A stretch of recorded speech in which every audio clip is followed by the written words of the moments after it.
Hey there, and welcome back to the Naked Marriage Podcast. We are Dave and Ashley Willis, and on this podcast, we address the truth about sex, intimacy, and lifelong love. And if you're watching on YouTube, we are here in the XO Marriage Studio, and we would love for you to come join us sometime here in Southlake, Texas, the marriage capital of the world. Yeah. You can come have a coffee at our amazing cafe called XO Press, and I just had a pumpkin spice latte with oat milk. Cheers. Amazing, cheers. And did you have an Americano or a chai? Americano.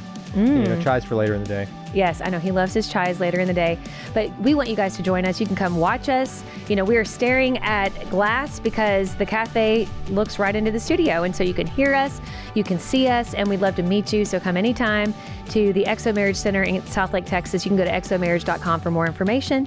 And today we have a really important episode, right, sweetie? Yeah, we really do. So we're in this whole kind of theme, my spouse is, fill in the blank, and today is my spouse is a workaholic. Yeah. What do we do when my spouse is so driven that they're giving all their energy to work, and maybe they feel like they have to. Maybe they feel like, well, my job's to be a provider, and that's what I'm doing. I'm being a good provider, and certainly we're called to be providers. But when kind of our ambition pulls us out of the house so much that our whole identity gets wrapped up in work, our priority is work, and family and marriage always takes the back burner, is never the priority. That's out of balance. There's no amount of success outside the home that's worth sacrificing success inside the home. Your relationships are the most important part of your life. Your relationship with God, your relationship with your family, like everything else is way below that on the list of priority.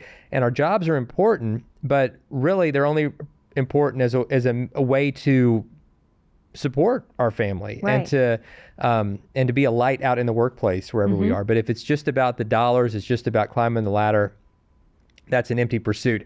Because your job, you could die. Your family, you're irreplaceable at your family. Your job is, they're going to replace you right away. Right. Saw both a funny and a sad sign. It was online, so I didn't actually see it, but I saw the picture of it, and it was like a fast food place, and it said R.I.P. Chris. And then right below it said, help wanted.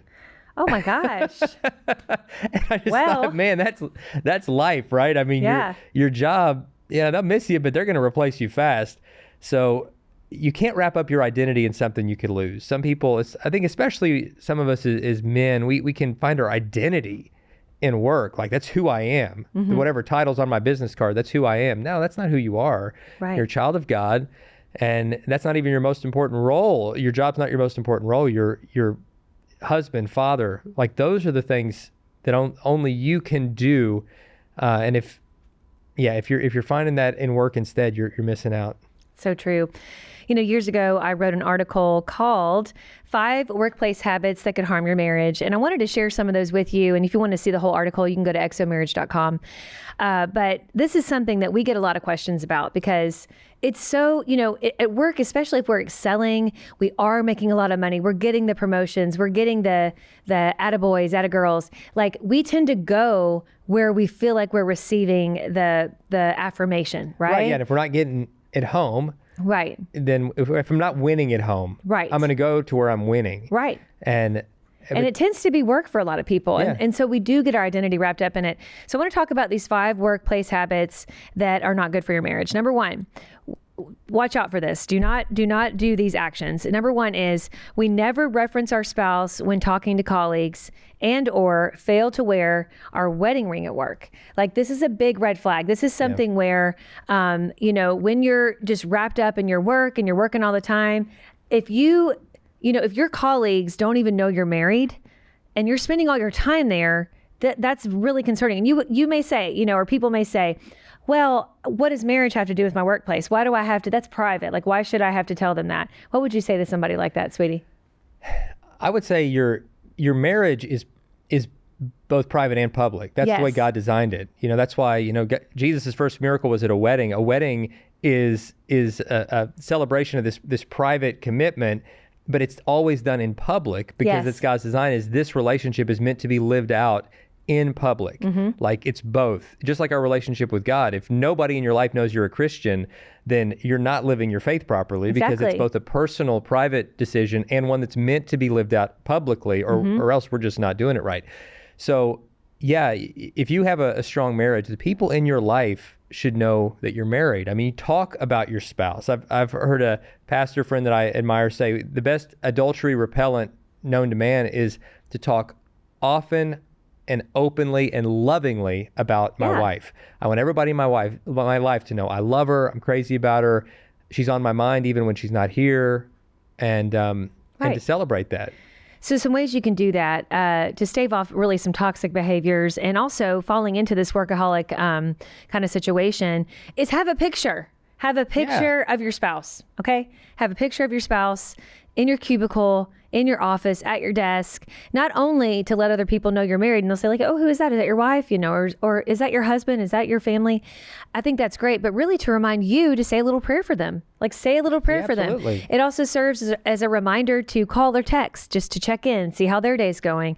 And so I think that would be a great reminder for really your workmates to know you're married, but also for you to know you're married. So, all right, number 2, another habit to really avoid is, or really, I guess a better way of saying this is maybe a red flag in your work behavior. Number 2 is we consistently choose to stay at work well beyond working hours. Yeah. Even when we're not asked to. You know, how many times have we had a couple, come talk to us and they're in marital troubles, and it's because one of them just keeps, we live in a military community. And so a lot of times it's military where they're staying, they haven't even been commanded to stay beyond, but they are. And they haven't even been told they have to take this deployment, but they keep on going, taking the deployment. Volunteering to get away from their family for 9 months. Right. And for those of you in the military, we honor you. We thank you for your service. Yes, whether military absolutely. or any kind of job, civilian job, any job, whatever. Yeah, you keep taking the work trip. You volunteer to do the week-long work trip. Well, I saw a sign somewhere that said 20 years from now, the only people who will remember that you worked late are your children. Oh, yeah. And that's convicting because, 20 years from now, your boss now isn't going to be thinking about, he always worked late. I'm really thankful for that.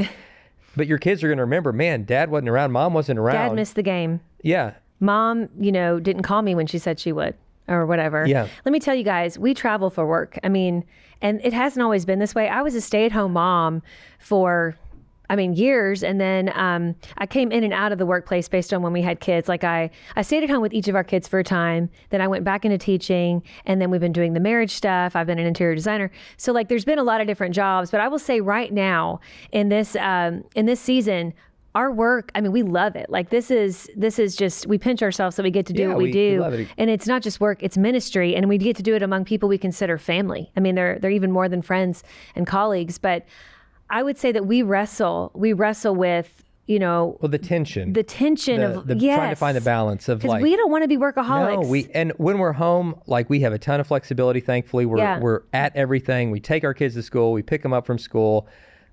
We're there a lot, but then when we have to travel, of course, we can't be there, and that part's hard. It really is hard, and so it is hard. We try to find that balance. We end up saying no whenever we can, frankly, when opportunities come. Well, to extra things the extra things, to staying on extra. For example, I'm just going to be gut level honest. So, we used to live in Texas, where we record now. We have a lot of friends here. We have a lot of places and people where we could spend extra time, but in this season, we cannot do that at the expense of our kids. Yeah. And so people, our friends, they understand. We've got a conference in Florida. In Lakeland, Florida, which we're so excited about. Beautiful area, it's near the beach. Some of our friends who are empty nesters who are going, they're staying on. They're staying, coming early, staying late, making a trip out of it. And for us, even though it's in a beautiful spot, it'd be nice to have a couple extra days. And we feel in this season, that's not what we need to do. We need to get there as late as we can, get home as early as we can, right?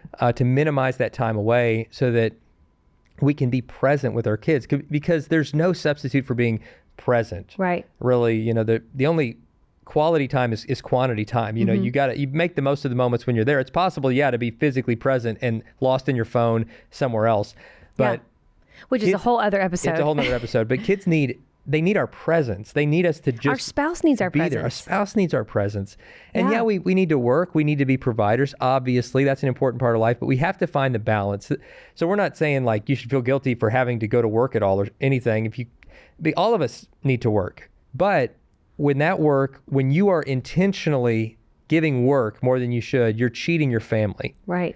and you're cheating your marriage. And that's just it's a bad trade. And you're also not trusting God, because I think a lot of this is fear-based, because we think, well, if I don't do it, nobody is. Like, I've got to make this extra money. I've got to take this opportunity. It will never come again. We're not trusting that God will provide. And I will tell you, I've tried to do stuff in my own strength and had that fear, of scarcity. I think a lot of time we have this scarcity mentality, and I'm telling you, it doesn't go well. Like, but when I trust God and I keep the main things, prioritize my relationship with him, then my relationship with Dave and my relationship with my kids, that's when things fall into place. And I mean, I'm telling you, this isn't pie in the sky. This is something that's biblical. I mean, he's like, test and see that I am your ultimate provider. This doesn't mean we don't work hard. He expects us to work hard. He expects us to use the gifts he's given us to go make money. We have to have it to survive, and also to be a blessing to other people, even beyond our families. But I think that when we're just, in fear, like, oh gosh, I got to work again. I can't be with my kids. I got to work, and I think all of us deal with this to some extent. We're not only, really, not giving our kids our best or giving our spouse our best, but we're also not trusting God. So we really, really need to do that. I want to say this. I remember there was an article recently, I think it was on Today, like on their kind of articles that they put on Instagram. And it was about, it may not be, but it was about a real famous anchor or a news person, a husband and father who he has to fly a lot of places, but he will take these crazy like red-eye flights or really inconvenient times just to be home for like one day to go to his daughter's game, or one day to just go on a date with his wife and then fly back. Like, he makes his life a little more complicated travel-wise just to be there for the important moments. And he said, people really for years have been like, man, you're just knocking yourselves out. Just give yourself a break. Stay on. You don't need to do this. Be gone for a week. No big deal. And he's like, literally, my family, I would lose my family. Like, he's like, I would rather catch a red eye, wake up with my wife and kids, than miss out on these amazing moments with the most important people in my life. Absolutely, yeah. And I just thought, yes, like this guy gets it. He gets it. And I wish I remembered his name, but people were really astounded by his decision to do that. And I'm like, you are making the right choice. Yeah. And 20 years from now, like, my gosh, you'll never regret. You never regret that. Never regret. I mean, I heard Jeff Foxworthy, the comedian, talking about and he's great. He is great. You might be a redneck a funny guy, who really is, not to get too far on a sidebar, but does a lot of good, in Atlanta. He's really active with a big homeless shelter there where he leads a men's Bible study. Neat guy. But during the kind of the peak of his touring schedule, and he was like wildly popular, so in demand, and was trying to maximize that and make money to set his family up, because he wasn't sure how long that would last. And so he was trying to be active. But his kids were little and he wanted to be home. So he decided every single night he had a show, he was never going to stay the night in a hotel. Even if his show got out at 11 p.m., midnight, he was going to fly home, and he woke up at home every single morning. Every morning. So awesome. And then took his kids to school. Yep. Every morning. It would have been so much easier. He's so grounded, honey. Yeah, and everybody else would have just been like, Jeff, what are you thinking, man? Just stay in the hotel, just be on tour this week. Don't worry about it. He says, no, like, I'm already having to be away from them enough, and this is my job, and they're supportive of that, and I love what I do, and this is helping my family, but I'm not going to do this at the expense of my family. So every night he would fly home late, wake up early with his kids, and do the regular dad stuff. And I'm sure he was tired, and I'm sure they probably had to have some moments where he's getting more rest and things like that. But I'm telling you, there's no substitute for you as a spouse and a parent, and this is not to guilt trip anybody, because believe me, there's times we've really gotten this right and there's times we haven't. Oh yeah. And I think we're not getting all high and mighty. No. Like, it's right a at this moment discussion. Away from our kids recording. Right. And sometimes you have to do that. But it's a constant discussion in our house, and monitoring and adjusting those terms that we love to use. So I think it's something that we all need to pay attention to. All right, back to kind of these things to avoid in your work behavior. Number 3 is, if you're doing this, often spending time alone with someone of the opposite sex. Ooh, yeah. And this can sometimes cause someone to be a workaholic or they're thinking they're a workaholic. Oh, I just got to stay for work. But really, you're wanting to spend time with somebody there. Yeah, if you're ever going out of your way to connect with someone, or like, I hope they notice what I'm wearing today. can't wait to walk by their desk and just talk. You got what you refer to as a friendly banter in your text messages, y'all. Yeah, it turns flirty, and it's not a friendly banter. It's inside jokes. It's playing with fire. It's wrong. Is. If you ever have a conversation with somebody that you wouldn't want your spouse to see. Yeah. Or if you would do it differently if your spouse was standing right there, then you're out of bounds. I would say a great practice would be to imagine the three of you are having this conversation. How's your spouse feel about that? Like it's in person, same exchange. How would they feel about it? You know what I'm saying? Like I would really think about that. Most times they'd be like, yeah, they'd be a little uneasy. They'd be a little uneasy about that. And the truth of the matter is, the more you have that kind of, in quotation marks, friendly banter, spending all the more time, you're getting close, you're not just working, you're talking about real life stuff. It forms bonds, you guys. Like that's how these extramarital emotional affairs and physical affairs happen. I don't really believe that most people are like, I really just want to completely destroy my family and like have this amazing affair with somebody and just like break everybody's heart. Like that's not what people go into. I really don't think most affairs happen that way. They happen because we've let our guard down and we stop prioritizing our family. We let boundaries be crossed. And we fall into it. You know what I'm saying? And anybody can find themselves there. Yeah. Anybody. And we're extremely vulnerable when we just keep on overworking, spending more time with a workmate that we just consider a colleague, and all of a sudden they're a friend. All of a sudden they're your sounding board, and then they become your muse, and then become a lot more than that. So it's like you just don't want to mess with fire because you will get burned and your family will feel it as well. And so don't let yourself get there. All right, number 4. Do you want to read this, honey? I feel like I've been talking too much. You go ahead for that one. I just love the sound Get of your voice. Get on your sexy glasses. Put on my old man glasses. All right. And by the way, these articles at exomarriage.com, so many You can free read the resources full there. descriptions and all that, yeah. Number 4, we let negative anti-marriage colleagues influence how we view our own marriages. And I'll just kind of sum this one up. I mean, if you're going out to happy hour afterwards with the guys or with the girls, getting margarita night, and everybody just starts bashing their spouses. And it doesn't even have to be after hours. I mean, this can happen at the water cooler. This can happen. Oh, yeah. There are some folks that just are anti-marriage, whether they're married or whether they're divorced. They've been hurt.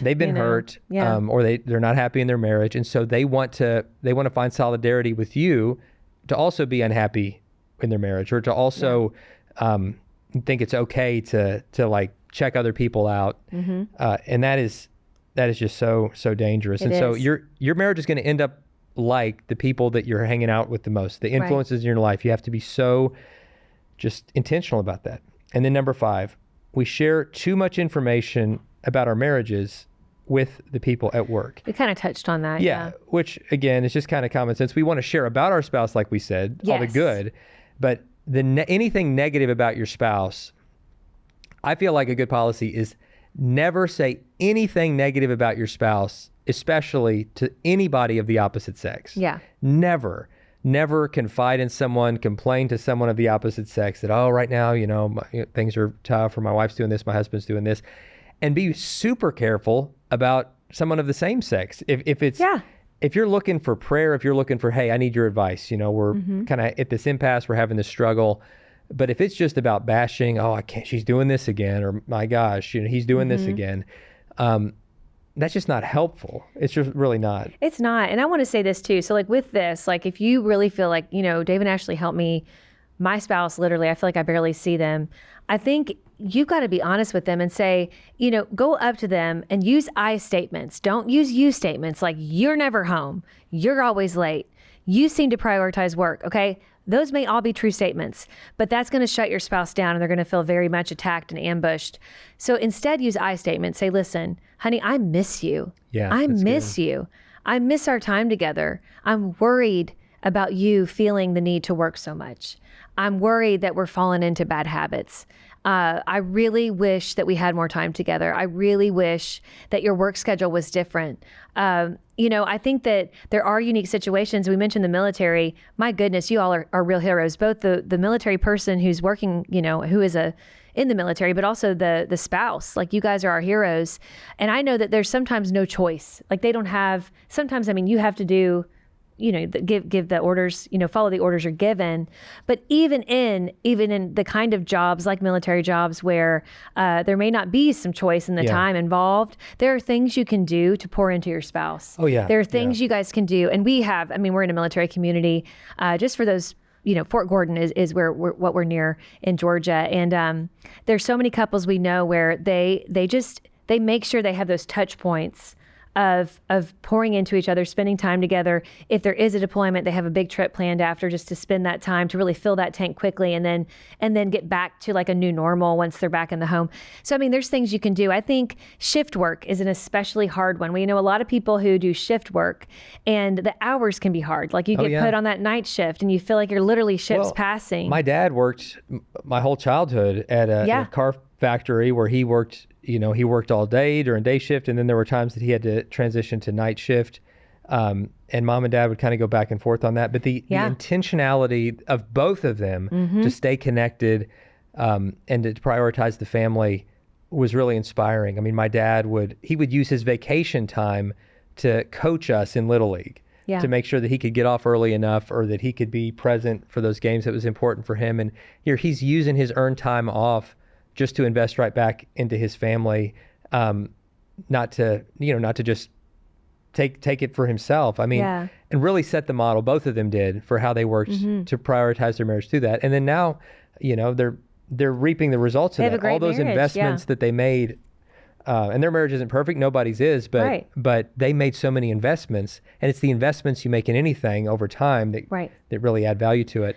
Well, and an investment in you guys, like having a good... and in us. And we've got a great relationship now, and I'm so thankful for them both. And it's because they were always there for us, and I'm just thankful. Mom and Dad, we love you. That's right. So just really, I hope that this episode leads to just some good conversations. Again, lead with the I statements. Don't just be like, this is all your fault. Our marriage predicament is because you're a workaholic. This is who you are. You may have every right to feel that way, but I think that when we're accusatory, then we just shut down those communication lines. So, and believe the best. Maybe in their mind, they're just trying to provide. They're exactly. I'm doing this for you, but help them see, but we can do with less of everything else if it means having more of you. Exactly. Right. And so good. Thank you all so much for tuning in, and we will see you next time on the Naked Marriage Podcast. Again, thank you for your reviews. Keep on leaving them, keep on sharing, and we just love you guys.